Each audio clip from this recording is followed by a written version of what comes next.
জাতীয় সংসদে কৌমিয়া মাদ্রাসাকে বীজ বৃক্ষের সঙ্গে তুলনা, ইসলামী অনুশাসনকে মোল্লাতন্ত্র, হেফাজতে ইসলাম ও আমির আল্লামা শাহ আহমেদ শফিকে কটাক্ষ।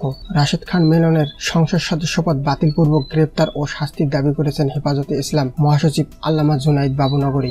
রাশেদ খান মেননের দেয়া অশ্লীল, আক্রমণাত্মক ও উস্কানিমূলক বক্তব্যের তীব্র নিন্দা ও প্রতিবাদ জানিয়ে বুধবার বিকেলে গণমাধ্যমে পাঠানো এক বিবৃতিতে তিনি এ দাবি করেন।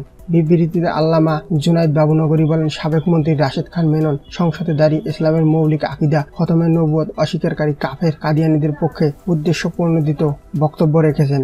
সারা বিশ্ব ও বাংলাদেশের ওলামায়ে কেরাম ও তৌহিদি জনতার ঐক্যমতের ভিত্তিতে তারা অমুসলিম। মেনন সাহেব কাদিয়ানীদের পক্ষে ওকালতি করে প্রমাণ করেছেন তিনিও এই কুফরি আকিদায় বিশ্বাসী। সুতরাং খতমে নবুয়ত অস্বীকারী মেনন মুসলমান হতে পারে না। তিনি আরও বলেন, পৃথিবীর অধিকাংশ মুসলিম রাষ্ট্র কাদিয়ানীদেরকে অমুসলিম সংখ্যালঘু হিসেবে ঘোষণা করেছে। বাংলাদেশে কাদিয়ানীদের রাষ্ট্রীয়ভাবে অমুসলিম ঘোষণা করা হলে তারা অন্য সংখ্যালঘুদের মতো নাগরিক অধিকার নিয়ে এদেশে বসবাস করতে পারবে, তাতে কোনো আপত্তি থাকবে না। আল্লাহ রাসূল কুরআনের শিক্ষা এবং ইসলামকে অবমাননা করায় মেননকে গ্রেপ্তারপূর্বক শাস্তি প্রদানের জন্য সরকারের নিকট দাবি জানিয়ে বাবুনগরী বলেন, 92% মুসলমানের দেশে নাস্তিকদের দোসর মেনন ইনু গঙ্গদের আস্ফলন সহ্য করা যায় না। এ ধরনের ইসলাম বিদ্বেষী বক্তব্য দিয়ে সে জাতীয় সংসদের সদস্য থাকতে পারে না।